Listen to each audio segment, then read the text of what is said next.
Good morning, class. Juma, please, my. जुम्मा जी ये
Hello. Hello. Messages.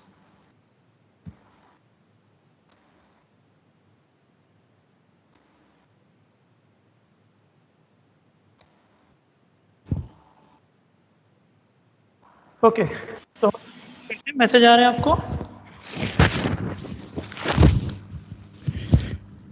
Okay बेटा, okay. Is this everything okay? आपको screen visible कर रहा हूं मैं, बताइएगा विजिबल है या नहीं, then we will start. So please इसको वो कर दीजिएगा थोड़ा सा. हेलो, विजिबल है बेटा? Everything is clear? ओके, कोई इशू हो तो प्लीज बताइए, अदरवाइज हम लोग स्टार्ट करें.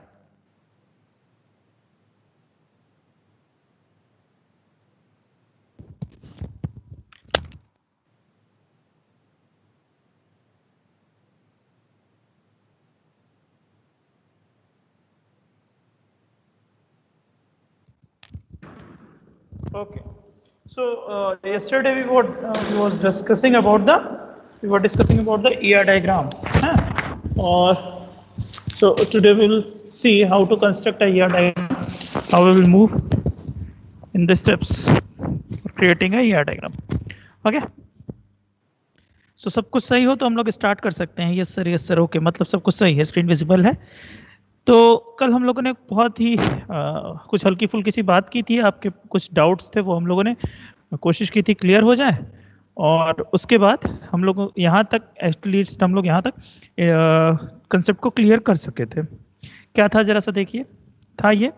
ओके, रिकॉर्डिंग स्टार्ट कर देते हैं. गुड, हाँ ये अच्छा बताया आपने भाई साहब, बेहतर. ओके, सो बहुत इंपॉर्टेंट है ये लेक्चर आज का, क्योंकि आपको आगे मैंने जैसा बात की थी कल की प्रोजेक्ट्स में आपको ये बनाना पड़ेगा ईआर डायग्राम. तो उसकी समझ आपको आज यहाँ से मिलेगी कि आप कैसे कोई ईआर डायग्राम बनाएंगे. एग्जाम्स में तो आता ही है वो चीज़, ठीक है, बट आपको आगे भी जरूरत पड़ने वाली है. समझने की कोशिश करिएगा. सपोज मैं जो बात कह रहा हूँ, अगर उसमें कहीं पे आपको कुछ बात नहीं समझ में आए तो प्लीज ऑब्जेक्शन करिएगा, क्वेश्चन अपने पोस्ट करिएगा, मैं कोशिश करूंगा रिप्लाई करने की. ओके, तो हम लोग स्टार्ट करते हैं. डन. कितने लोग ऐड हो गए हैं जरा एक बार देख लिया जाए. ओके 35 है. ओके ठीक. सो सपोज कि आपको कोई एक सॉफ्टवेयर बनाना है, मतलब आपने कहा कि आप एक कंपनी के ओनर हैं और आपको एक सॉफ्टवेयर बनाना है. सो आज हम बात ये करेंगे कि अगर आपको सॉफ्टवेयर क्रिएट करना है तो उस केस में आप कैसे अपना ईआर डायग्राम कंस्ट्रक्ट करेंगे. ध्यान से समझिएगा इस बात को, क्योंकि जैसे मैंने कल भी आपसे बात कही थी कि सॉफ्टवेयर लाइफ साइकिल की जो 6 फेजेस हैं उनमें एक के बाद एक सारी फेजेस बहुत इंपॉर्टेंट है और स्टार्टिंग की 2 फेज तो बहुत ही ज़्यादा इंपॉर्टेंट है. तो अगर आप फर्स्ट फेज पे अच्छे से काम करते हैं, दैट मीन अगर आपने रिक्वायरमेंट एनालिसिस वाला फेज अच्छे से कवर अप किया है तो आप क्या कर सकते हो, तब आप डिजाइन अच्छी कर सकते हो. ध्यान से समझते जाना इस बात को. जैसे मान लो अभी जो मैं एग्जांपल लेके चल रहा हूँ वो मैं ये एग्जांपल लेके चल रहा हूँ कि एक कंपनी के लिए हम मान लो मेरे कोई अंकल हैं और मैं सॉफ्टवेयर कंपनी चलाता हूँ. तो अब वो मुझसे कहते हैं कि भाई साहब ऐसा है, आप जो है सॉफ्टवेयर बनाइए तो मैंने सॉफ्टवेयर बनाते समय, मेरी बात को बहुत ध्यान से समझने की कोशिश करिएगा प्लीज। हाँ, तो सॉफ्टवेयर को बनाते समय मैं उनके पास जाता हूँ और हम दोनों लोग बैठ के रिक्वायरमेंट एनालिसिस करते हैं। रिक्वायरमेंट एनालिसिस के टाइम पे कुछ बातें समझ में आती हैं कि उनका मोर एम्फेसिस किस एस्पेक्ट में है, मतलब अगर वो जो कंपनी रन कर रहे हैं उसमें वो क्या क्या चीजें चाह रहे हैं। तो आप प्लीज ये स्लाइड देख के थोड़ा सा समझने की कोशिश करिए कि उन्होंने मुझे जो की पॉइंट बताए, जो बेसिकली जिसपे उनका एम्फेसिस था, उन्होंने कहा कि देखिए एम्प्लॉय जो है वो वर्क करता है किसके लिए, डिपार्टमेंट के लिए। प्लीज जरा सा ये स्लाइड आप लोग ध्यान से देखें और जो मैं बताने समझाने की कोशिश कर रहा हूं उसे समझिए। सो जैसे फर्स्ट बात ये हो गई कि एम्प्लॉय वर्क्स फॉर डिपार्टमेंट। तो दूसरी बात उन्होंने मुझे बताई कि हाँ, एक मैनेजर है जो डिपार्टमेंट को मैनेज करेगा। थर्ड बात उन्होंने बताई कि एक सुपरवाइजर है जो एम्प्लॉयज को सुपरवाइज करता है। एंड डिपार्टमेंट के पास अपने कुछ प्रोजेक्ट्स होते हैं, ठीक, और एम्प्लॉय उन प्रोजेक्ट्स पे काम करते हैं। And employee has dependent, dependent का मतलब जैसे किसी एम्प्लॉय के फैमिली के रिलेटेड जो इंफॉर्मेशन है वो मतलब डिपेंडेंट है, जैसे उसके कितने बच्चे हैं वो डिपेंडेंट हो गया, या उसका कौन अगर कोई मेल काम कर रहा है तो उसकी वाइफ, या कोई फीमेल काम कर रहा है तो उसका हस्बैंड। ये चीज डिपेंडेंट वाले में आएगी, मतलब उनका एम्फेसिस इस बात पे था। क्लियर है मेरी बात? मैं आपसे क्या कह रहा हूं कि जैसे मान लीजिए अगर जब आप कोई सॉफ्टवेयर को डिजाइन करने वाले हैं तो जब आप उसकी रिक्वायरमेंट एनालिसिस, तो बेसिकली अगर मैं समझूं तो जो अंकल मेरे मुझसे सॉफ्टवेयर बनवा रहे हैं उनका बेसिक क्या है मामला, उनका बेसिक ये मामला है कि वो डिपार्टमेंट पे फोकस चाह रहे हैं, मैनेजर की सारी इंफॉर्मेशन पे फोकस चाह रहे हैं, सुपरवाइजर की सारी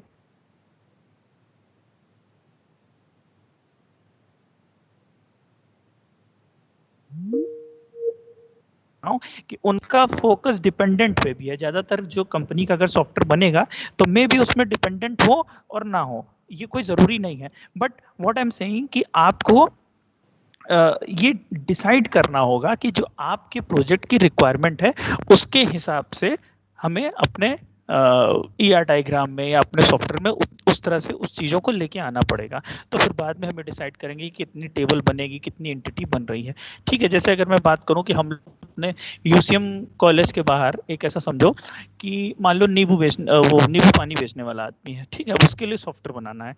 तो वो कुछ की पॉइंट इंफॉर्मेशन बताएगा, जिससे क्या बताएगा कि भाई साहब देखिए एक नींबू का स्टॉक है, एक बर्फ का स्टॉक है, ठीक। तो ये दो बातें हमें, मेरे कहने का ये मतलब है कि वो ये जो बात है ये डिपेंड उसके ऊपर करेगी कि वो किन किन चीजों का स्टॉक अपने पास रख रहा है, किन किन चीजों की टेबल बना रहा है। इसी कंपनी के डेटाबेस के लिए हो सकता है कि किसी और तरीके से भी ईआर डायग्राम बन सकता है अगर वहां पर हमारी रिक्वायरमेंट चेंज होगी। बट अभी की जो रिक्वायरमेंट है ये यहाँ तक ये है कि उन्होंने मुझे जो की पॉइंट बताए अपने कंपनी के डेटाबेस के लिए, वो उन्होंने मुझे कुछ ये बताया कि एम्प्लॉय डिपार्टमेंट में वर्क कर रहा है। कोई एक एम्प्लॉय में से कोई एक आदमी क्या करता है, डिपार्टमेंट को मैनेज करने का काम करता है, जो मैनेजर होता है। उसी एम्प्लॉय में से एक को सुपरवाइज बनाया गया है। डिपार्टमेंट है तो वो अलग अलग प्रोजेक्ट पे कंट्रोल करते हैं, मत ठीक है। और बहुत सारे जो एम्प्लॉय हैं वो प्रोजेक्ट पे काम करेंगे और एम्प्लॉय हैज डिपेंडेंट। ये कुछ इन्फॉर्मेशन हमको मिलती है जब हम किसी कंपनी का डेटाबेस एग्जांपल के लिए बनाने चल रहे हैं, तब उसके इसमें मतलब सॉफ्टवेयर बनाने चल रहे हैं, तब हम उस पर ये काम कर रहे हैं। यहाँ तक में किसी को कोई डाउट हो तो प्लीज पूछिए। यहाँ तक में किसी को कोई डाउट हो तो प्लीज पूछिए, अदरवाइज आगे चले हम लोग। ये बात समझ में आई जो यहाँ पे पॉइंट लिखा है कंपनी डेटाबेस वाली स्लाइड पे कि employee works for department, employee manages department, employee supervises department.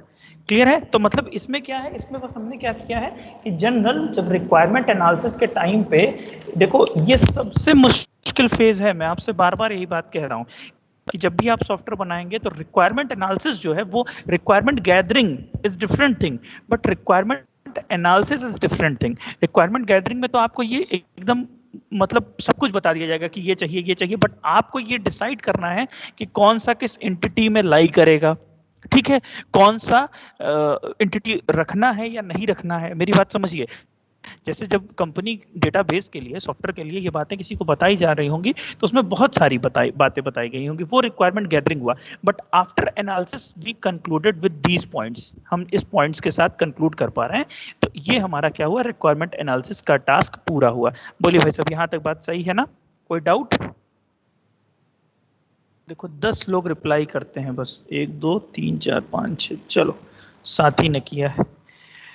So next, अब जो कल हमने आपसे बात कही थी, क्या कही थी कि वी हम ये कोशिश करते हैं कि जो नाउन्स हैं उनको हम क्रिएट करते हैं एज अ एंटिटी, और जो वर्ब हैं उनको जनरली हम लोग ट्रीट करते हैं एज अ रिलेशनशिप, और जो कैरेक्टरिस्टिक्स होती हैं एंटिटीज को, उसको हम लोग ट्रीट करते हैं what, as a attribute of entity. ठीक है, यहाँ तक मेरे ख्याल से अगर किसी को डाउट हो रहा हो तो प्लीज आप लोग क्वेश्चन अपना ड्रॉप करें। मैं चाहता हूं कि आप लोग अपने दिमाग से कोई क्वेश्चन आ रहा हो तो पूछ सकते हैं। तो अब करते क्या है इसमें, देखो सिंपल सा कि हम एंटिटी और रिलेशनशिप को फाइंड आउट करते हैं, मतलब जिनकी बातें ज्यादा हो रही हैं प्रोजेक्ट में, जो एज अ नाउन आ रहे हैं, उसको हमने क्या बनाया, देखो एंटिटीज ब्लू से हैं और रिलेशनशिप ये जो थोड़ा सा रेड सा है इससे हैं। तो एम्प्लॉय वर्क्स फॉर डिपार्टमेंट, ठीक, employee manages department, but employee नहीं, manager is managing the department, उसमें से कोई एक मैनेजर बनेगा। नेक्स्ट, एम्प्लॉय में से कोई एक सुपरवाइजर बनेगा जो सुपरवाइज करेगा एम्प्लॉय को। एक डिपार्टमेंट होगा जिसके कंट्रोल होगा प्रोजेक्ट्स के ऊपर, मतलब डिपार्टमेंट के अंदर ही प्रोजेक्ट चल रहे होंगे, जैसे कोई एक डिपार्टमेंट होगा तो उसके कुछ प्रोजेक्ट चल रहे होंगे। ठीक, एम्प्लॉय काम करते हैं किसके ऊपर, प्रोजेक्ट के ऊपर, तो डायरेक्टली हमें पता चलेगा कि कौन सा एम्प्लॉय किस प्रोजेक्ट के ऊपर काम कर रहा है। क्लियर है बात? हालांकि अगर हम इसको इनडायरेक्ट वे में देखें तो भी पता चल रहा है कि एम्प्लॉय काम कर रहा है डिपार्टमेंट में, डिपार्टमेंट का मतलब कुछ प्रोजेक्ट लिया हुआ है, तो हमको पता चल सकता है कि कौन सा एम्प्लॉय किस प्रोजेक्ट पे काम कर रहा है। क्लियर है बात? Next, employee has dependent. ये देखिए, इस पर्टिकुलर एनालिसिस के बाद हमने यहां से ये बातें कंक्लूड की। ठीक है, क्लियर है? आगे समझने की कोशिश करते हैं। सो अभी तक हमने क्या किया, अभी तक हमने कुछ नहीं किया, अपनी प्रोजेक्ट की नीड के अकॉर्डिंग रिक्वायरमेंट गैदरिंग के बाद हमने उस पर एनालिसिस अप्लाई किया है बेटा, और एनालिसिस के बाद हम उसमें से जो हमने एक बहुत बेसिक सी बात समझी है क्या, उसकी बेसिस पे हम ये डिसाइड कर पा रहे हैं कि कौन सी एंटिटी बनेगी और कौन सा रिलेशनशिप बनेगा। क्लियर है? सो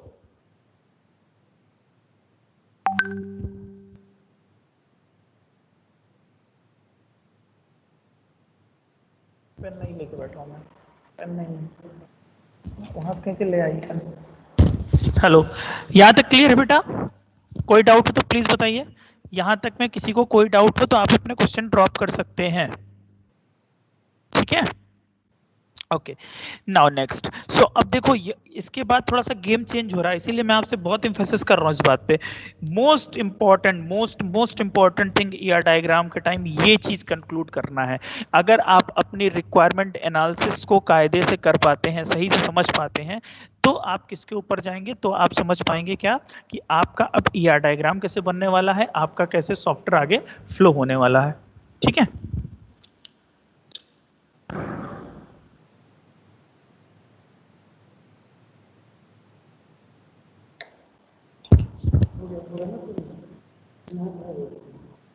क्या कह रहे हैं?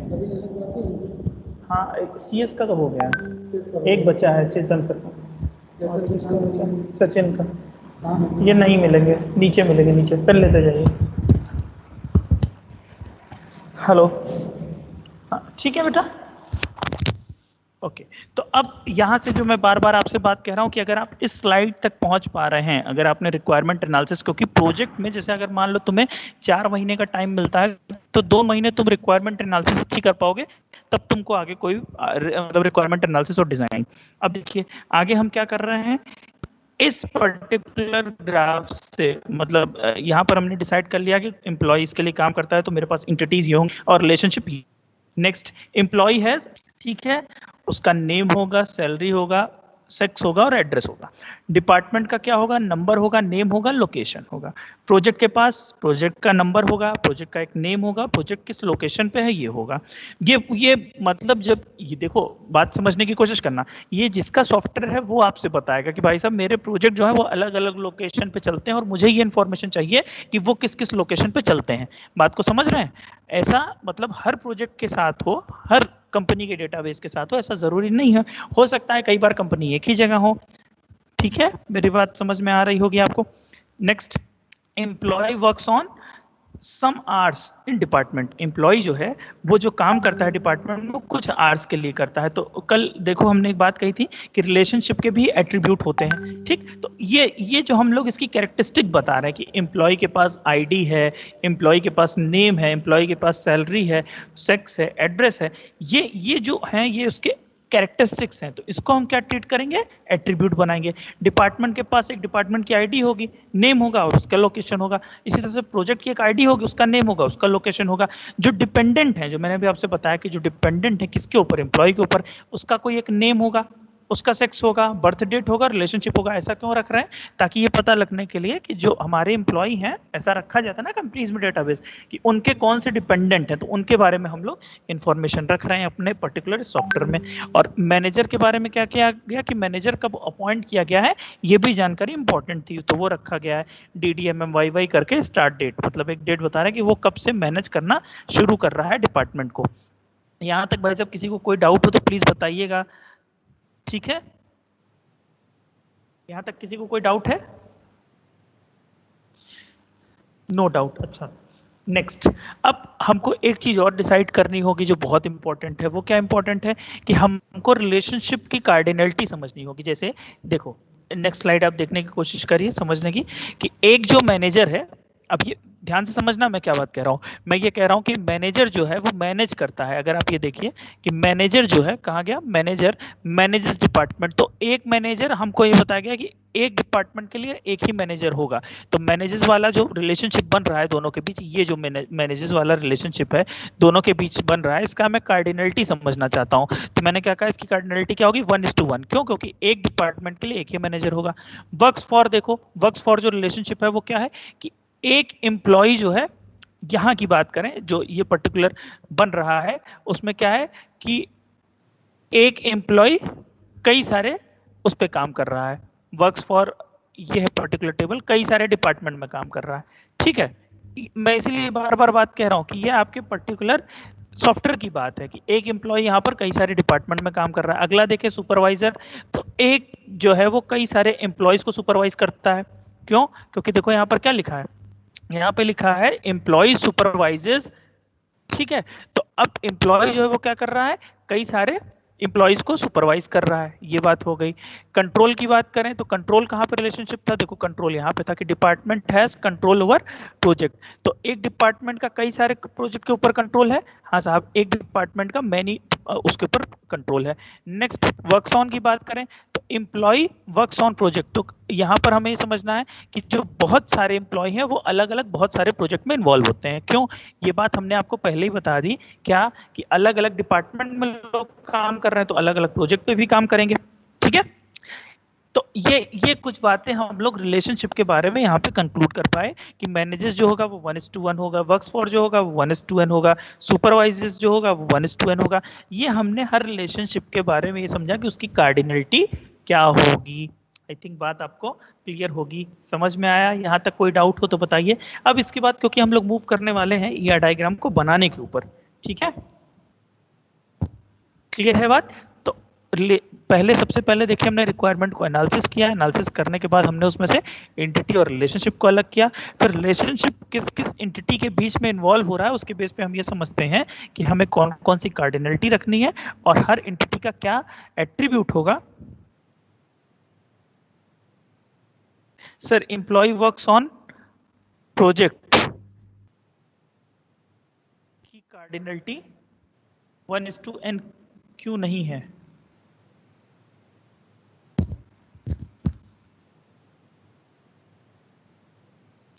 क्योंकि एक प्रोजेक्ट में बहुत सारे लोग होंगे।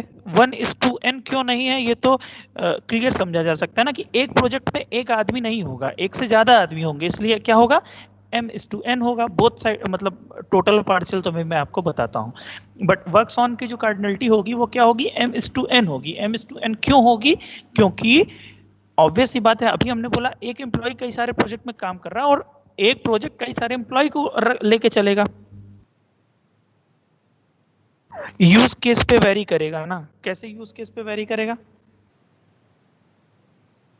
ये तो पहले से सेट रहेगा ना कि हम एक एम्प्लॉय को कई सारे प्रोजेक्ट में डिप्लॉय करेंगे या नहीं करेंगे। मैनेजर तो एक ही होगा, हाँ मैनेजर तो एक ही है, हर डिपार्टमेंट के लिए मैनेजर एक ही है। तो मैनेजर वाला देखो 1:1 है, बिल्कुल सही है। Different manager for different department. I think मेगा बात, m equals to number of employees. m:n का मतलब होता है मैनी टू मैनी।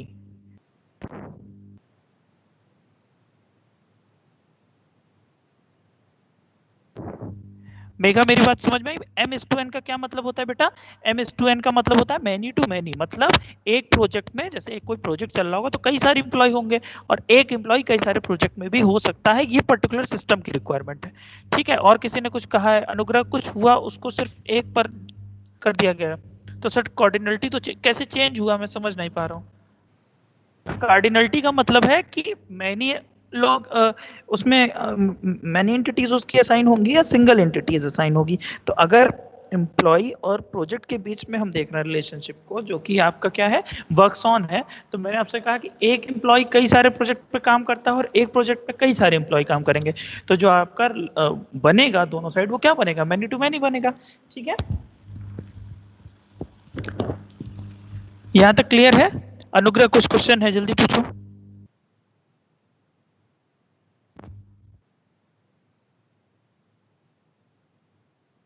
कोई क्वेश्चन है बेटा? जल्दी रिप्लाई करिए।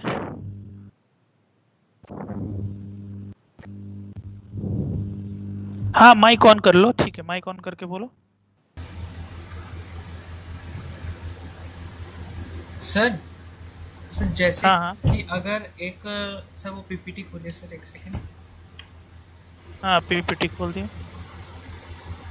सर अगर जैसे कि एक एम्प्लॉय किसी एक प्रोजेक्ट पर असाइंड है, लेकिन ज़रूरत पड़ी उसको अकेले कर दिया, एक प्रोजेक्ट पे अकेले काम कर रहा है फॉर द टाइम भी, तो एट उस इंस्टेंस पे तो कार्डिनलिटी चेंज हो गया ना सर? अच्छा देखो, चलो अच्छा क्वेश्चन पूछा इन्होंने, तो सबके लिए डाउट क्लियर हो जाएगा। तो हम किसी पर्टिकुलर एक प्रोजेक्ट के लिए थोड़ी बात कर रहे हैं। मान लो एक प्रोजेक्ट पे एक आदमी होगा, तो उस पर्टिकुलर प्रोजेक्ट के लिए तो एक ही आदमी है, बट हमें क्या देखना है, हमें मैनी टू मैनी इस केस में देखना कि और जो प्रोजेक्ट चल रहे हैं, प्रोजेक्ट ए हो गया, प्रोजेक्ट बी हो गया, प्रोजेक्ट सी हो गया, प्रोजेक्ट ए पे एक ही इंप्लॉय काम कर रहा है, बट प्रोजेक्ट बी और सी के केस में ऐसा है कि उसमें दो दो चार चार इंप्लॉय काम कर रहे हैं, तो केस क्या हुआ, उस केस में उसको 1:1 तो कह ही नहीं सकते ना, मैनीड्स टू मैनी ही कहेंगे। भाई ए में एक आदमी काम कर रहा है, लेकिन बी और सी में कितने लोग काम कर रहे हैं, बी और सी में ज्यादा आदमी काम कर रहे हैं, तो उसको मैनीड्स टू मैनी कहेंगे। हाँ, जनरल बात कर रहे हैं। आई थिंक समझ में आया होगा अनुग्रह। ठीक है, जैसे मान लो 3 प्रोजेक्ट है, ए बी और सी, तो ए पे एक आदमी काम कर रहा है, लेकिन बी सी में अगर ज्यादा लोग काम कर रहे हैं, तो वो मैनी टू मैनी रिलेशनशिप होगा। अहमद रजा ने लिखा भाई साहब कि ऊपर से गया, अच्छा कोई बात नहीं है। अरे बात इतनी सी है ना, हम लोग कर क्या रहे हैं, हम लोग ईआर डायग्राम डिजाइन कर रहे हैं, तो रिक्वायरमेंट एनालिसिस के ऊपर हम लोग, चलो ये फेज तो हम समझ के आते हैं कि चलो हम करेंगे उस समय, लेकिन जब तक हमको ये इन्फॉर्मेशन मिल गई, उसके बाद की बात तो समझ में आ रही होगी ना, कि जो भी मेरे पास यहाँ पे नाउन है, उसको हम एम्प्लॉय को उसको क्या बना रहे हैं, एंटिटी बना रहे हैं, जो भी वर्ब है उसको क्या क्रिएट कर रहे हैं, रिलेशनशिप क्रिएट कर रहे हैं। ठीक है, ओके। और आगे बात करें तो हम लोगों ने क्या किया, हर एंटिटी के लिए ये डिसाइड किया कि उसका कैरेक्टरिस्टिक्स क्या होगा।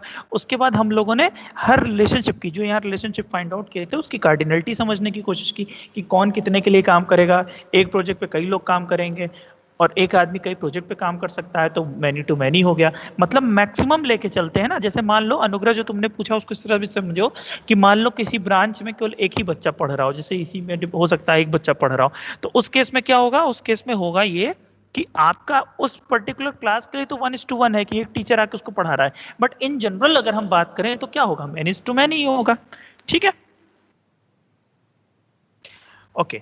तो अब एक और चीज समझो, टोटल और पार्शियल। हालांकि मैं इतना इसको डिटेल में बता रहा हूं इसीलिए ताकि आप लोग थोड़ा सा समझ बढ़ सके इसकी, वरना तो बहुत शॉर्ट में करके सीधे यार डायग्राम पे आ सकते थे हम लोग।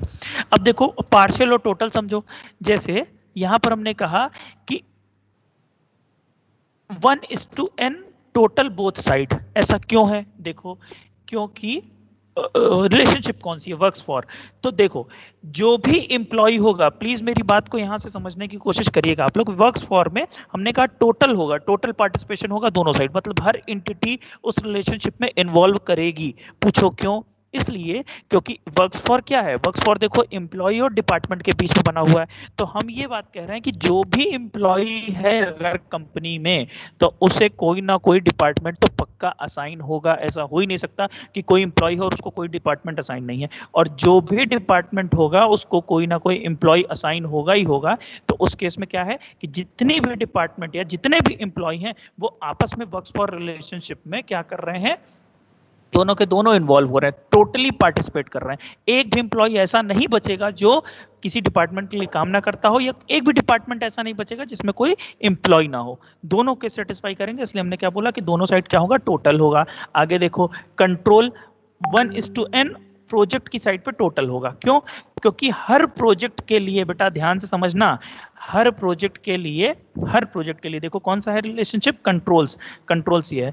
तो हर प्रोजेक्ट किसी ना किसी डिपार्टमेंट में चल रहा होगा। ऐसा हो सकता है कि किसी डिपार्टमेंट में कोई प्रोजेक्ट नहीं चल रहा हो, ऐसा भी हो सकता है, बट हर प्रोजेक्ट किसी ना किसी डिपार्टमेंट में जरूर होगा। इसलिए हमने क्या किया है, यहाँ पर प्रोजेक्ट की साइड पे टोटल किया है। ठीक है, ओके। नेक्स्ट 1:n, तो डिपेंडेंट की साइड टोटल होगा। बात को ध्यान से समझना, जैसे मान लो हम लोग यहाँ पे एम्प्लॉइज काम करते हैं, तो जो डिपेंडेंट वाली टेबल बनेगी उसमें जो भी व्यक्ति का नाम आएगा, मतलब डिपेंडेंट में जिसका भी नाम आएगा, वो पक्का किसी ना किसी एम्प्लॉय से एसोसिएटेड होगा। हो सकता है किसी एम्प्लॉय के केस में ये हो कि उसके करस्पॉन्डिंगली किसी डिपेंडेंट का नाम न लिखा हो, ऐसा पॉसिबल है। अगर उसका मान लो किसी के आगे पीछे कोई नहीं है, तो उसके डिपेंडेंट में, या वो नहीं चाहता है नाम लिखना, तो डिपेंडेंट में किसी का नाम नहीं है। बट अगर डिपेंडेंट वाली टेबल में कुछ ना कुछ आया है, तो वो किसी ना किसी एम्प्लॉय से रिलेटेड होगा ही होगा, तभी वो डिपेंडेंट वाली टेबल में आया है। मेरी बात को ध्यान से समझिएगा। इसीलिए डिपेंडेंट भी कैसा होगा, टोटल साइड होगा। ठीक है, इसी तरह से वर्क्स ऑन में देख लो कि जो भी तुम्हारे एम्प्लॉय हैं, वर्क्स ऑन किसके लिए था, एम्प्लॉय वर्क्स ऑन प्रोजेक्ट। तो जो भी प्रोजेक्ट है उस पर पक्का कोई ना कोई एम्प्लॉय काम कर रहा होगा, और जो भी एम्प्लॉय है वो खाली नहीं बैठे होंगे, वो भी किसी ना किसी प्रोजेक्ट पे काम कर ही रहे होंगे। यहां तक आपको बात क्लियर हो गई। ये पर्टिकुलर कंस्ट्रेंट है, मतलब ये स्पेसिफिक चीज बताई गई है हमको, जिससे भी हम रिक्वायरमेंट एनालिसिस कर रहे थे, जिसके लिए भी मैं सॉफ्टवेयर बना रहा था, उसने मुझे ये सारी बातें बताई। ठीक है, यहाँ तक में कोई डाउट हो तो प्लीज क्वेश्चन आप लोग पूछें, अदरवाइज नेक्स्ट जो है वो ER डायग्राम ही आएगा। यहाँ तक में कोई डाउट हो तो प्लीज बताइए, जल्दी बताइए बेटा। ओके, नहीं है। सो अब देखिए, इसका हम लोगों ने क्रिएट किया है ER डायग्राम, बहुत ध्यान से समझने की कोशिश करना। ओके, क्या है देखो, एम्प्लॉय और डिपार्टमेंट, जैसे जैसे हम अभी तक ऊपर से पूरा करते आए हैं, बिल्कुल वही चीज हमें फॉलो करना है। पहली बात तो देखो कितनी टेबल्स बनी है कि एम्प्लॉय है, दूसरा डिपार्टमेंट है, प्रोजेक्ट है और डिपेंडेंट है। तो आओ जरा से यहाँ पे देख लें, एम्प्लॉय, डिपार्टमेंट, प्रोजेक्ट और डिपेंडेंट, ये आपको दिख गए चार क्या टेबल दिख गए। अब जैसे जैसे हमने पढ़ा है अभी क्या रिलेशनशिप के बारे में, वैसे हम रिलेशनशिप एस्टेब्लिश करते हैं। जैसा अभी आपको बताया, एम्प्लॉय वर्क्स फॉर डिपार्टमेंट, तो एक डिपार्टमेंट में कई सारे एम्प्लॉय होंगे। देखो यहाँ 1 लिखा है, यहाँ n लिखा है, 1:n। और जैसा कि मैंने आपको बताया था कि हर एम्प्लॉय किसी ना किसी डिपार्टमेंट का जरूर होगा। सो एम्प्लॉय की साइड पे क्या है, टोटल पार्टिसिपेशन, और हर डिपार्टमेंट में कोई ना कोई एम्प्लॉय जरूर काम करने का, इसलिए यहाँ पर क्या है बेटा, टोटल पार्टिसिपेशन। यहाँ तक समझने में किसी को कोई डाउट हो तो बताओ। एम्प्लॉय वर्क्स फॉर डिपेंडेंट जो बना है वो क्यों बना है, कैसे बना है, वो बात हमें समझ में आई है। हम बिल्कुल वही प्रोसीजर फॉलो कर रहे हैं जो हमें करना चाहिए। First we have analyze the what requirements, और उसके बेसिस पे हमने डिसाइड किया नंबर ऑफ एंटिटीज, फिर number of relationship, then we have decided the cardinalities, attributes, और अब हम ER डायग्राम बना रहे हैं। देखो कितना आसान हो जाएगा ER डायग्राम बनाना। नेक्स्ट अगर हम बात कर रहे हैं तो एम्प्लॉय में से एक कोई एम्प्लॉय ही मैनेज कर रहा है, बट एक एम्प्लॉय मैनेज करता है डिपार्टमेंट को, जो कहा जाता है मैनेजर। ठीक है, अब मैनेजर, तो ये बात तो हो गई कि जो मैनेज कर रहा है वो क्या होगा, आपका मैनेजर होगा। तो हर डिपार्टमेंट का कोई ना कोई एक मैनेजर जरूर होगा, बट जितने भी एम्प्लॉय हैं क्या वो मैनेजर हो सकते हैं? नहीं भाई साहब, इसलिए यहाँ पर ये पार्शियल है, यहाँ पर ये टोटल है, और एक डिपार्टमेंट का एक ही आपका मैनेजर होगा, इसलिए 1:1 है। ठीक, देखो ये पहली बात समझ लीजिए, ये आपकी समझ बनाने के लिए है ER डायग्राम। कोई ऐसा नहीं है कि इक्वेशन सॉल्व कर दी हम लोग और वही पर्टिकुलर चीज आनी है, ऐसा नहीं होगा। आपको रन टाइम पे बहुत अलग अलग तरीके के आपके सॉफ्टवेयर के अकॉर्डिंग बनाने पड़ेंगे। तो आप अपनी बात को कितने अच्छे से रख पाते हो अपने ER डायग्राम पे, और कितने अच्छे से सामने वाले को कन्विंस कर पाते हो, ये है मैटर। ठीक है, सही गलत से ऊपर उठ के बात करना है, मतलब जो आपने बनाया है वो आप कन्विंस कर पा रहे हो, then it is good. Otherwise अगर आप कन्विंस नहीं कर पा रहे हो, आप सवालों में फंस रहे हो, तो गड़बड़ है। तो इसको जितना ज्यादा सोच के अच्छे से बनाओगे उतना ये बेहतर है। नेक्स्ट आइए, अब देखो यहाँ पर एक और बात हम लोग देखते हैं कि जो, जैसे मैंने आपको यहाँ पर बताया था कि manager manages from start date, ये देखो स्टार्ट डेट बताया था, मैनेजर जो है वो मैनेज करता है डिपार्टमेंट को, उसकी कोई डेट है, चलो अभी वो छोड़ देते हैं नहीं तो फिर कंफ्यूज हो गए। नेक्स्ट आइए, आपसे ये कहा गया कि एम्प्लॉय जो है वो एम्प्लॉय को ही सुपरवाइज करता है। एम्प्लॉय किसको सुपरवाइज करता है बेटा, देखो थर्ड लाइन यही थी, employees supervising what, employees. But एक सुपरवाइजर था और जो बहुत सारे एम्प्लॉयज को सुपरवाइज कर रहा था, so we are having 1:n। Clear है ये बात, 1:n टाइप की ये टेबल हो गई। नेक्स्ट जो उसमें हम लोगों ने पॉइंट देखा था, आपके पास ये स्लाइड मैंने शेयर की है या नहीं, शायद नहीं की है ना, क्या मैं कर दूं अभी, चलो आपको दिख रहा है ना, कोई डाउट तो नहीं है, कर्सर दिख रहा है क्या मेरा, कर्सर दिख रहा है, स्क्रीन विजिबल है, अभी कर देते हैं, क्लास खत्म होने के तुरंत बात कर देते हैं, ठीक है। तो एम्प्लॉय 1:n, एम्प्लॉय 1:n है सुपरविजन में, so 1 employee supervising what, n employees, तो यहां पर देखो 1:n का रिलेशनशिप है। क्लियर है बात, इसमें हम चाहें तो टोटल अपनी ओर से अपने दिमाग से अगर हम उस बात को कन्विंस कर पा रहे हैं कि क्या जितने भी एम्प्लॉय होंगे वो सारे के सारे सुपरवाइजर होंगे, नहीं, बट क्या सारे एम्प्लॉयज के ऊपर सुपरवाइजर होगा, अगर हमें ये जो भी मुझसे सॉफ्टवेयर बनवा रहा है वही बताएगा कि हाँ हर कोई सुपरवाइजर से सुपरवाइज होगा, तब तो मैं क्या करूंगा, एन की साइड पे मैं टोटल पुट कर दूं। क्लियर है बात। अब देखो नेक्स्ट आओ, अगली बात लिखी थी कि एम्प्लॉय काम करता है किसके ऊपर, प्रोजेक्ट के ऊपर। सो देखो employee works on what, project, project के ऊपर काम करता है। क्लियर है, एम्प्लॉय किसके ऊपर काम करता है, प्रोजेक्ट के ऊपर काम करता है। दोनों ही साइड में m/n है और टोटल है, क्यों है, क्योंकि हर एम्प्लॉय किसी ना किसी प्रोजेक्ट पे काम करेगा और हर प्रोजेक्ट पे कोई ना कोई एम्प्लॉय काम करेंगे, ऐसा नहीं होगा कि किसी प्रोजेक्ट के आगे कोई एम्प्लॉय नहीं लिखा, अगर प्रोजेक्ट चल रहा है तो एम्प्लॉय काम कर रहा होगा, ठीक है। अब आ जाइए, और ये किस टाइप का है, m/n है, क्यों, क्योंकि बहुत सारे प्रोजेक्ट पे बहुत सारे एम्प्लॉय होंगे और एक एम्प्लॉय कई सारे प्रोजेक्ट पे काम कर रहा होगा। नेक्स्ट जो बात वहां लिखी थी वो लिखी थी department have control over project, department का कंट्रोल था प्रोजेक्ट के ऊपर, सो डिपार्टमेंट कंट्रोल्स प्रोजेक्ट, और एक डिपार्टमेंट में n नंबर, ये राइट साइड में जो है इस वाले में डायग्राम की बात कर रहा हूँ, पता नहीं आपको कर्सर दिख रहा है कि नहीं, डिपार्टमेंट मतलब one department is controlling many project, तो ये बात हो गई। क्लियर है। अब employee, last line, employee has dependent, so employees, और यहां पर हमने रिलेशनशिप दिखाई आपकी डिपेंडेंट्स ऑफ, किसके डिपेंडेंट्स है, तो डिपेंडेंट के, मतलब यहां पर उनके डिपेंडेंट के बारे में इंफॉर्मेशन हम लोग रख रहे हैं। तो ये पर्टिकुलर ईआर डायग्राम है जो हमने इतना एनालिसिस करके बनाया, और जो भी इसके एट्रीब्यूट थे जैसे एसएसएन, बर्थ डेट, नेम, देखो ये किस टाइप का है जल्दी से बताओ, नेम वाला कंपोजिट टाइप का, ठीक, एड्रेस, सैलरी, सेक्स। इसी तरह से डिपार्टमेंट में बात करें तो नेम, नंबर और लोकेशन। अच्छा जल्दी से देख के बताओ ये जो लोकेशन है यहां से हमें क्या समझ में आ रहा है, किस टाइप का एट्रीब्यूट है, रिप्लाई करिए, लोकेशन है वो किस टाइप का एट्रीब्यूट है,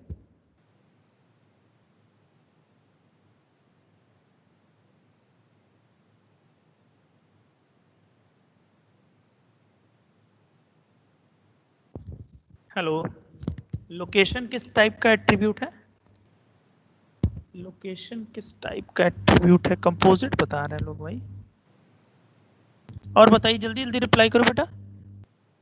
नहीं नहीं, मैंने कुछ एट्रीब्यूट की कैटेगरी बताई थी, कुछ, जितने भी लोग हैं वो सारे लोग रिप्लाई करें, तो फिर अब देखा जाए,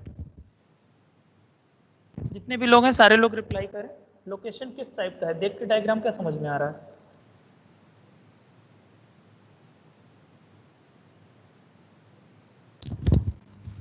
I'm expecting more replies from you guys, please reply करें। मानसिया मल्टी वैल्यूड, वैल्यूड, वैल्यूड,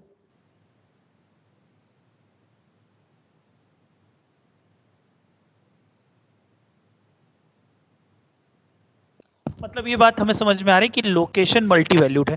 क्या कोई इस बात का मतलब समझा सकता है कि हमने अपने या डायग्राम में अगर इसे सब बनाया तो हमसे क्या कहा गया होगा, जरा जल्दी से समझाओ, अगर ये मल्टी वैल्यूड है तो उसका मतलब क्या होगा, इसका मतलब समझाएं एक लाइन में लिख के, एक लाइन में इसका आंसर दें कि अगर ये मल्टी वैल्यूड है तो इस बात का क्या मतलब होगा।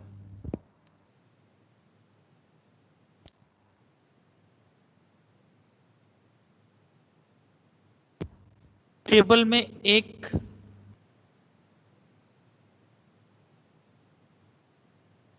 More than 2 attribute.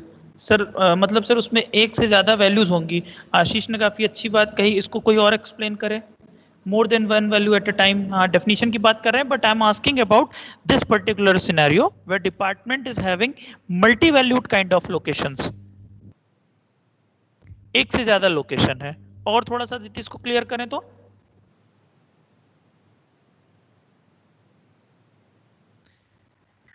हाँ आदर्श, अब वो बात खत्म हो गई मल्टी वैल्यूड वाली। अब हम जरा सा ये पूछ रहे हैं कि ऐसा क्यों है, मल्टी वैल्यूड कहा है तो उसका मतलब क्या होगा वहां पे?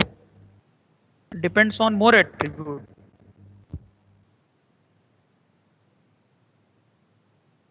बाइफर्केशंस हैं।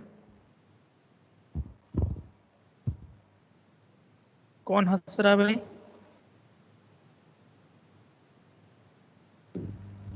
वेरी गुड, काफी हद तक हर्षित ने बढ़िया बात कही कि जो डिपार्टमेंट है वैसे एकदम क्लियर तो नहीं, बट ऐसे समझ सकते हैं, हाँ अब अनुग्रह भी पहुंच गए उस बात तक कि एक डिपार्टमेंट बहुत सारी लोकेशन पे चल रहा है। मतलब ये समझो जो बनारस में भी चल रहा है, कानपुर में भी चल रहा है, इलाहाबाद में भी चल रहा है। तो अब वो एचआर डिपार्टमेंट के आगे हमको 3 वैल्यूज आएगी। बात समझ रहे हैं मेरी? तो यहाँ पर लोकेशन को इसलिए हम लोगों ने क्या कहा है कि लोकेशन मल्टी वैल्यूड है। मतलब डिपार्टमेंट के लिए जो लोकेशन वाली वैल्यू है ना, उसमें 2-3 वैल्यू आने वाली हैं, एक से ज्यादा वैल्यू आने वाली हैं।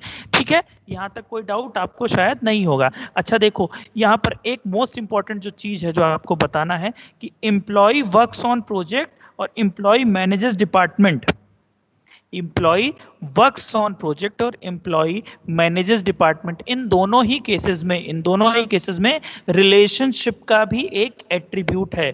यहां पर स्टार्ट डेट है किसका, कि कब पर्टिकुलर मैनेजर, ध्यान से समझना, कब पर्टिकुलर मैनेजर स्टार्ट करता है डिपार्टमेंट को मैनेज करना, और यहां पर है कि एक एम्प्लॉय उस प्रोजेक्ट पे कितने घंटे काम करता है। तो वर्क्स आवर्स और स्टार्ट डेट, यहां पर अगर आप ध्यान से देखें तो ये क्या है, ये आपके रिलेशनशिप के एट्रीब्यूट हैं। क्लियर है? तो अब सबसे मोस्ट इंपॉर्टेंट बात यह है कि जब भी आप ईआर डायग्राम बनाएंगे, so first of all you will try that हमें यहां पर टोटल और पार्शियल पार्टिसिपेशन हम जरूर शो करें, कार्डिनलिटीज हम जरूर शो करें। एट्रीब्यूट्स तो शो करते ही करते हैं, एंटिटीज तो शो करते हैं, रिलेशनशिप भी करते हैं, बट थिंग्स आर कि आपको हमेशा क्या शो करना है, आपको हमेशा शो करना है cardinality as well as your participation. Next चीज जरा सा देखो बेटा, ये सब बहुत आराम से हम लोग कर सकते थे और इतना टाइम भी नहीं लेते, बट इतना टाइम लेने का मतलब यही है कि शायद आप कुछ बेहतर तरीके से समझ पाए। ठीक है, अब जल्दी से एक चीज यहां पर देख के बताइए कि डिपेंडेंट जो है वो कैसा एट्रीब्यूट है, कैसा एंटिटी है वो? डिपेंडेंट जो है वो कैसा एंटिटी है?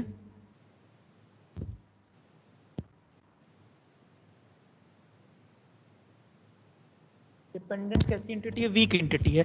वीक एंटिटी क्या है, क्यों कोई बताना चाहेगा, कोई रिप्लाई करना चाहेगा?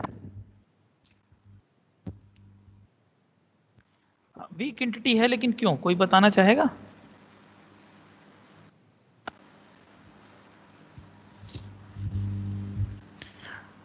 टोटल पार्टिसिपेशन वो बात बाद में डिसाइड हो रही है देव जी, बट पहले हमें समझना पड़ेगा, मतलब अगर वो वीक एंटिटी है तो ज्यादातर के केस में वो टोटल होता है, ये बात हम लोगों ने कल समझी थी। बट वो वीक एंटिटी क्यों है, इसकी एट्रीब्यूट देख के समझिए ये बात। मैं थोड़ा सा, वेरी गुड, मेगा ने बताया डज नॉट हैव अ की एट्रीब्यूट। इसके पास देखो जितने भी एट्रीब्यूट है, तो ऐसा नहीं कि यहाँ पर इस टेबल में डिपेंडेंट वाले में हम लोगों ने आईडी बनाया है, यहाँ पर क्या लिखा है, नेम। तो जैसे मान लो कोई एक एम्प्लॉय है, let us suppose mister x, और मिस्टर एक्स के जो डिपेंडेंट है उनका नाम ए है, और अगर एक एम्प्लॉय वाई है और उसके भी डिपेंडेंट का नाम एक्स है, तो क्या आप पर्टिकुलरली एक्स तक पहुंच पाओगे कि किस एक्स की बात हो रही है? बिल्कुल नहीं समझ पाओगे। देन उस केस में आपको क्या करना पड़ेगा, जिस भी इस ओनर एंटिटी के साथ ये रिलेटेड है उसकी प्राइमरी की को हमें यहां पर लाके रखना पड़ेगा। अब एक और इंपॉर्टेंट बात, उसके बाद ये चीज हम लोग एंड करेंगे। देखो इसीलिए इस जो रिलेशनशिप को हम लोग आइडेंटिफाइंग या वीक रिलेशनशिप बोले थे, इसको डबल डायमंड से शो किया गया। जितनी भी प्राइमरी की होती है टेबल की, उसको हम लोग किससे शो करते हैं, अंडरलाइन से। मतलब ऐसे एलिप्स बना के उसके अंदर जो भी की लिखते हैं उसको हम लोग अंडरलाइन करते हैं। क्लियर है? देखो जैसे यहाँ पर एक है एसएसएन, एम्प्लॉय के केस में प्राइमरी की कितनी है, एसएसएन। इसी तरह डिपार्टमेंट के केस में क्या है, नेम और नंबर। प्रोजेक्ट के केस में क्या है, नेम और नंबर, दोनों मिलके बना रहे हैं। क्यों बना रहे हैं वो अभी हम लोग समझ जाएंगे। इसीलिए बिल्कुल यही प्रोजेक्ट भी हम लोग, अगर आप ध्यान दें तो यही सारी टेबल्स भी आप लोग क्रिएट कर रहे हैं अभी जो आपको लैब का टास्क दिया है, इसीलिए ताकि बिल्कुल सही सही मैपिंग होती जाए और आप इसको रेफरेंस के तौर पे हमेशा यूज कर पाएंगे। सो एम्प्लॉय जो है वो आपका, उसका क्या है, एसएसएन है। डिपार्टमेंट का क्या है, नेम और नंबर है। प्रोजेक्ट का प्राइमरी की क्या है, नेम और नंबर है। दो दो की मिलके प्राइमरी की बना रही है ना, जैसे मैंने एग्जाम्पल में आपको बताया था। वीक रिलेशनशिप से क्या इफेक्ट होगा, वीक रिलेशनशिप से ये इफेक्ट होगा कि हम यहाँ पर ये बात समझ रहे कि जब भी हमें डिपेंडेंट को सर्च करना होगा तो हमें क्या जरूरत पड़ेगी, जिस भी ओनर से ये कनेक्टेड है उसके प्राइमरी की जरूरत पड़ेगी, ये बता रहे हैं हम यहाँ पे। ठीक है, तो यहां तक जिसको जो डाउट हो प्लीज पूछे, फिर हम लोग थोड़ा सा और आगे बढ़ेंगे। यहां तक में किसी को जो भी डाउट हो, तो अगर आप किस डिपेंडेंट की बात कर रहे हैं जुम्मा, वो आपको क्लियरली पता चलेगा। मतलब रिलेशनशिप को जब आपने बताया कि ये जो रिलेशनशिप है ये आपका वीक रिलेशनशिप है,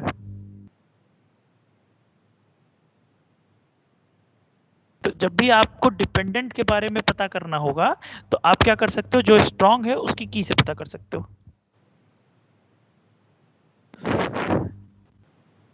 सर उसके बेसिस पर ज्यादा डिटेल्स नहीं करेक्ट कर सकते, cause not unique. Yes, manager can also भी कंसिडर्ड एज एम्प्लॉय। बिल्कुल, मैनेजर जो है वो एम्प्लॉय ही कंसिडर हो रहा है ना। देखो, employee is going to manage department. जैसे बहुत 10 लोग हम लोग काम कर रहे हैं डिपार्टमेंट में, तो उसमें से कोई एक आदमी जो है हेड है, तो उसी तरह से कोई एक आदमी मैनेजर बना दिया जाएगा। तो one manager is going to manage one department. बस इतनी सी बात। आपके दिमाग में जो भी सवाल आ रहे हो प्लीज पूछिए, मैं बार बार कह रहा हूँ।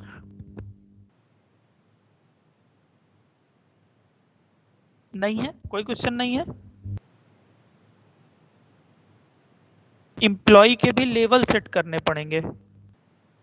नहीं, एम्प्लॉय के लेवल सेट करने पड़ेंगे मतलब मल्टीपल। नहीं नहीं, ऐसा नहीं करेंगे हम केवल ये बताएंगे यहाँ पे कि कौन मैनेजर है और कौन नहीं है। अभी टेबल हम लोग क्रिएट करेंगे तो इस बात को आप अच्छे से देख पाएंगे। ठीक है, कि कौन सा पर्टिकुलर, देखो यहाँ जो डिपार्टमेंट वाला है ना, तो हम बता रहे हैं कि ये पर्टिकुलर एम्प्लॉय इसको मैनेज कर रहा है। तो मैनेजर्स वाली एक टेबल अभी बनेगी जिसमें हम ये समझ पाएंगे कि कौन सा एम्प्लॉय है जो मैनेज करने का काम कर रहा है, किस डेट से। हमको इस टेबल में नहीं बताना पड़ेगा। इसीलिए मैं आपसे कह रहा हूँ कि जब कार्डिनलिटी बनेगी ना, तब आप समझ पाओगे कि कहाँ पे क्या इंफॉर्मेशन रखनी है। ये सबसे इंपॉर्टेंट है। ठीक है, मैं समझ गया आपकी बात अनुग्रह, कि मल्टीपल हमें बताना पड़ेगा कि वो एम्प्लॉय है या आपका वो है मैनेजर है। ठीक है, आप ये बात कहना चाह रहे हो, बट उससे हमारा स्टोरेज वेस्ट होता है, हमें हर के आगे लिखना पड़ेगा। बट हम ऐसा काम नहीं करेंगे, हम सिंपल से एक तो मैनेजर की टेबल टाइप का ही बना देंगे जो मैनेज करता होगा। ठीक है, हाँ मैं समझ गया था आपकी बात। Employee, peon, staff, clerk, manager etcetera. नहीं तो बाकी का तो नहीं, मैनेजर और बाकियों में हमें डिस्टिंग्विश करना है, बाकी में हमें डिस्टिंग्विश नहीं करना है। ठीक है, यहाँ तक पे किसी को कोई डाउट हो तो प्लीज बताइए। नहीं है, सो ये पर्टिकुलर ईआर डायग्राम है जिसको, अच्छा जल्दी से मुझे यहाँ पर ये बताइए कि जो आपका डिपार्टमेंट है उसमें देखो डिराइव्ड है नंबर ऑफ एम्प्लॉइज। चलो ठीक है, तो यहाँ तक में कोई डाउट किसी को नहीं है जैसा मैं समझ पा रहा हूँ। या तो बिल्कुल नहीं समझ में आया तो सब समझ में आ गया, क्या मैं समझूं इस बात को? हाँ, मैनेजर अलग आदमी है और सुपरवाइजर अलग आदमी है, जैसे एचओडी और कोऑर्डिनेटर, ऐसे समझो। ठीक है, कोई क्वेश्चन नहीं है? अरे मुझे बहुत एक्सपेक्टेशन थी, क्वेश्चन हो गए। चलो नेक्स्ट हम लोग जो पढ़ेंगे वो ये हम लोग पढ़ेंगे, क्या पढ़ेंगे ये अभी डायग्राम में स्किप कर रहा हूँ। Conversion from ER table, ER diagram to table. अब टेबल को हम लोग कैसे ईआर डायग्राम में कन्वर्ट करेंगे, ये बात हम लोग नेक्स्ट टर्न पे करने की कोशिश करेंगे। ईआर डायग्राम से हम लोग कैसे कन्वर्ट करते हैं, किसमें, टेबल में।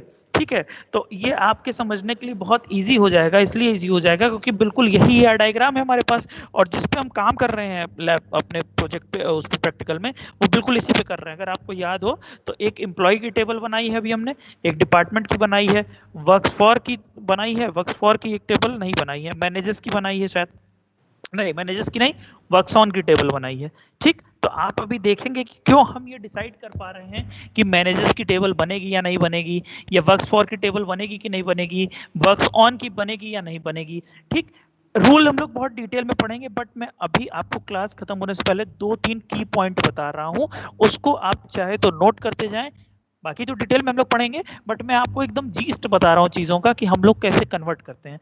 तो चाहे अगर आपने पेपर पेन लेके बैठे हैं तो उसको नोट करें, बाकी तो मैं सारा आपको समरी उठा के दूंगा ही जो भी नोट्स है, बट इसको अगर आप रखेंगे अपने पास तो आपको दिमाग में बनेगा। क्या बनेगा देखो, पॉइंट नंबर 1 ये है कि जितनी भी तुम्हारी पास एंटिटीज हैं, जितनी भी एंटिटीज तुमने बनाई है, उन सब के लिए टेबल बनेगी।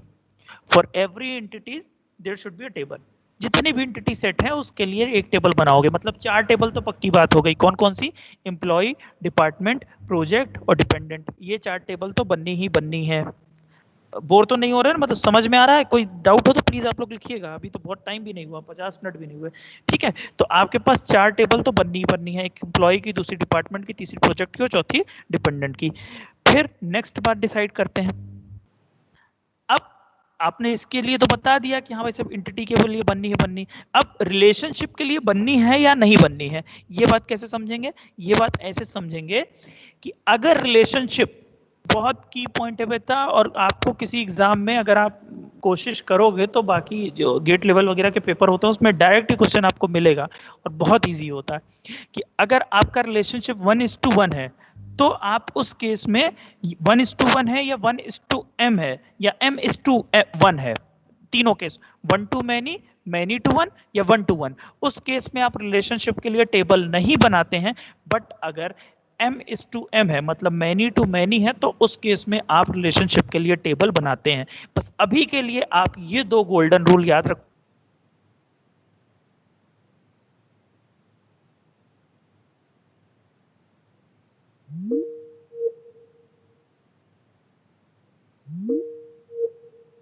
तभी उस रिलेशनशिप के लिए हम लोग टेबल अलग से बनाएंगे, अदरवाइज नहीं बनाएंगे। तो अगर आपको याद हो, तो आपके पास शायद 6 या कितनी टेबल थी, मुझे एग्जैक्टली याद नहीं आ रहा, 1 2 3 4 ये हो गई, ठीक, और एक वर्क्स ऑन की, ये 4 टेबल थी। मैं जरा देख लूं, 1 2 3 4 5 6, और एक किसके लिए थी? Department location. हाँ, वो क्यों बन रही है ये मैं रही है, बट अभी जो मैंने आपको 2 गोल्डन रूल बताए हैं, क्या बताए हैं? एक तो ये कि हर एम्प्लॉय के लिए एक टेबल बनेगी, दूसरा अगर m:n टाइप का है रिलेशनशिप तो उसके लिए बनेगी। ठीक, यहीं से हम लोग कल इसके आगे बात करेंगे। ठीक है, कुछ डाउट हो तो जल्दी क्वेश्चन पूछिए, अदरवाइज हम लोग इसको खत्म करें, क्योंकि वो लंबा है, शुरू करेंगे तो 2 मिनट में खत्म नहीं होगा, 10 मिनट में, फिर 11:20 से क्लास है। हाँ, मैंने ऐसा नहीं कहा ना कि कार्डिनलिटी पे डिपेंड नहीं करेगा, करेगा, बिल्कुल करेगा। कार्डिनलिटी के ऊपर ही तो बोला, m:n है तो रिलेशनशिप के लिए बनेगा। अभी और भी सब पॉइंट्स हैं, ऐसा नहीं है, डिटेल में रूल, बट आपको हमेशा याद रहे तो ये 2 पॉइंट याद है तो आप आगे इसको फिगर आउट कर लोगे। 1:n टाइप का है तभी टेबल नहीं बनेगी, 1:n टाइप का है तो टेबल एंटिटी के लिए बनेगी, रिलेशनशिप के लिए नहीं बनेगी। जैसे वर्क्स फॉर के लिए टेबल नहीं बनेगी, जैसे मैनेजर्स के लिए नहीं बनेगी, सुपरविजन के लिए नहीं बनेगी, डिपेंडेंट्स ऑफ के लिए नहीं बनेगी, बट वर्क्स ऑन के लिए बनेगी। क्यों बनेगी? क्योंकि ये m:n है, ये m:n है, 1:n है, कौन सा? कंट्रोल वाला, इसके लिए नहीं बनेगी। ठीक है, ओके, कोई डाउट और? जिसको व्हाट्सएप पे मैसेज कर दे इसके बाद, ठीक है, बाकी हम लोग बाद में करते हैं। ठीक है, thank you class, thank you so much.